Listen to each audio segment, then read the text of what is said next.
तो चलिए आज हम लोग क्या करेंगे, 14 नंबर सवाल को बनाएंगे। 13 नंबर सवाल तो हो ही गया। तो देखते हैं इस सवाल क्या कहता है। ठीक है, क्वेश्चन है कि ए बी और सी डी, ए बी और सी डी जो है ना, सी डी आप चाहे तो इसको इधर इधर लिख सकते हैं, कोई दिक्कत नहीं है। ठीक है, सी डी केंद्र ओ तथा त्रिज्याओं 21 सेंटीमीटर और 7 सेंटीमीटर वाले दो संकेंद्रीय वृत्तों के क्रमशः दो चाप है।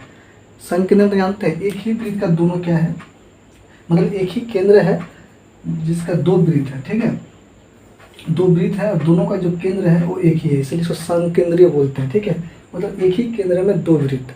ठीक है, एक ही केंद्र में दो वृत्त और दोनों वृत्त का ये चाप है। ठीक है, वो क्या है, चाप है, जिसका त्रिज्या कितना कितना है, एक का 21 सेंटीमीटर, एक का 7 सेंटीमीटर। यानी यहाँ से लेकर यहाँ तक जो लंबाई है वो कितना 7 सेंटीमीटर, यहाँ से लेकर यहाँ तक जो है कितना है 21 सेंटीमीटर। ठीक है, इसके बाद क्वेश्चन कहता है कि यदि कोण ए ओ बी, मतलब ए वाला कोण 30 डिग्री है तो छायांकित भाग का क्षेत्रफल ज्ञात कीजिए। ये कोण कितना है, 30 डिग्री है, तो छायांकित भाग का क्षेत्रफल ज्ञात कीजिए। समझिए कि आप कैसे, मतलब बहुत सारे बच्चों का कन्फ्यूजन हो जाता है कि कैसे बोल दिया कि दो वृत्त है और जिसका चाप ये वाला है और संकेंद्र कैसे हो गया। ध्यान से देखिए, अगर हम इसको ना डॉट करके, मतलब समझाने के लिए ऐसे करके हम बढ़ा रहे हैं, ठीक है, घुमा रहे हैं ऐसे करके, ऐसे घुमा दिए और फिर इसको भी ऐसे करके हम घुमा रहे हैं।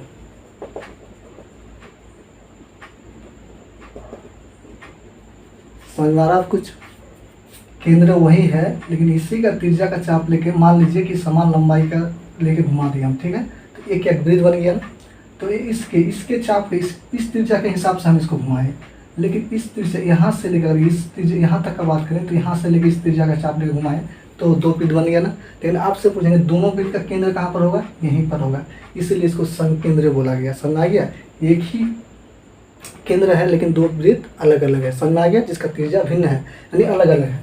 दूसरा बात कि इस छोटे वृत्त के लिए त्रिज्या कहाँ से कहाँ तक काम करेगा, यहाँ से लेकर यहाँ तक, तो ये भी तो त्रिज्या हो गया ना। तो दो त्रिज्या और इठो क्या हो गया उसके लिए, चाप। ध्यान से देखिए, इठो क्या हो गया, चाप।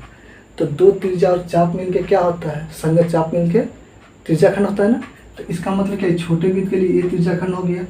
और ध्यान इस बड़े वृत्त को ध्यान दे, तो यहाँ से लेके ये वाला क्या होगा, पूरा त्रिज्या, फिर यहाँ से लेके यहाँ पूरा तक त्रिज्या, और ये क्या होगा, चाप। तो दो त्रिज्या संगत चाप के क्षेत्रफल को क्या कहते हैं, त्रिज्याखंड कहते हैं ना। तो त्रिज्याखंड क्या होगा, ये बड़का वाला त्रिज्याखंड। लेकिन हमको क्या बोला है, छायांकित भाग का क्षेत्रफल ज्ञात करने। तो हम क्या करेंगे, सिंपली इस छोटे वाले त्रिज्याखंड को, जितना क्षेत्रफल है इसका, बड़े वाले त्रिज्याखंड के क्षेत्रफल में घटा देंगे। क्यों, क्योंकि ये इतना सा तो रंग किया हुआ है ये नहीं, कि ये वाला रंग किया हुआ है नहीं, है ना। तो हम क्या करेंगे, बड़का वाला का त्रिज्याखंड का क्षेत्रफल निकालेंगे, उसमें छोटका वाला का त्रिज्याखंड का क्षेत्रफल घटा देंगे, तो मेरा बच जाएगा ये वाला। समझ में आ गया अब आपको, कोई दिक्कत है नहीं ना। चलिए लिख लेते हैं जो दिया हुआ है, सोल्यूशन दिया है, क्या दिया हुआ है। अब इसका कोण देखिए, दोनों का कोण सेम है। क्यों, इसका अगर बात करेंगे त्रिज्याखंड तो पर भी कोण यही आएगा, इसका अगर बात करेंगे यहाँ से यहाँ तक तो पर भी कोण यही काम करेगा ना। ठीक है, तो लिख देते हैं बड़े, या फिर लिखते हैं छोटे वृत्त की त्रिज्या, जिसको हम लोग आर मान लेते हैं। कितना, हम क्या मान लेंगे, आर। कितना, 7 सेंटीमीटर दिया। देखिए छोटे वृत्त के लिए कितना दिया, 7 सेंटीमीटर त्रिज्या। ठीक है, लिखेंगे बड़े वृत्त की त्रिज्या, यानी इसको R1 मान लेते हैं, इसका मान अलग है, क्या हो जाएगा 21 सेंटीमीटर देख रखा है ना, 21 सेंटीमीटर यहाँ से यहाँ तक। तथा कोण कितना लेके रखा है, तथा कोण यानी थीटा कितना लेके रखा है, 30 डिग्री। दोनों के लिए सेम है कोण, है ना। ठीक है, अब देखिए लिखेंगे अब छायांकित भाग का क्षेत्रफल बराबर क्या हो जाएगा,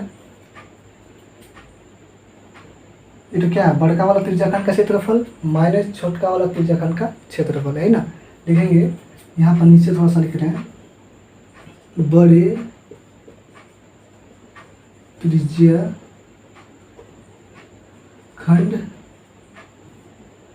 या फिर बड़े वृत्त के त्रिज्याखंड का क्षेत्रफल लिखिए इसे, बड़े वृत्त के त्रिज्यखंड का क्षेत्रफल माइनस छोटे वृत्त के त्रिज्याखंड का क्षेत्रफल, छोटे वृत्त के त्रिज्यखंड का क्षेत्रफल। समझ में आ गया? बड़े वृत्त के त्रिज्याखंड के क्षेत्रफल में छोटे वृत्त के त्रिज्याखंड के क्षेत्रफल को घटा देंगे। ठीक है, चलिए। तो त्रिज्याखंड का क्षेत्रफल क्या होता है? पाई आर स्क्वायर गुना थीटा बाई 360। लेकिन देखिए बड़े वृत्त का त्रिज्या है ना, तो बड़े वृत्त की त्रिज्या को क्या मान चुके हैं, देखिए ध्यान से, r1। इसको क्या लेंगे, r1। फिर माइनस, इसका भी सूत्र वही होगा क्योंकि त्रिज्याखंड का क्षेत्रफल बोला है, गुना थीटा बाई 360।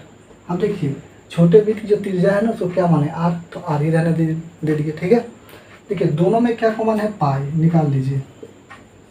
इसके भीतर में रह गया r1, तो r1 का मान कितना है, 21। तो इसको 2 बार लिखेंगे क्योंकि स्क्वायर है ना, तो थीटा का मान 30 है बटे 360।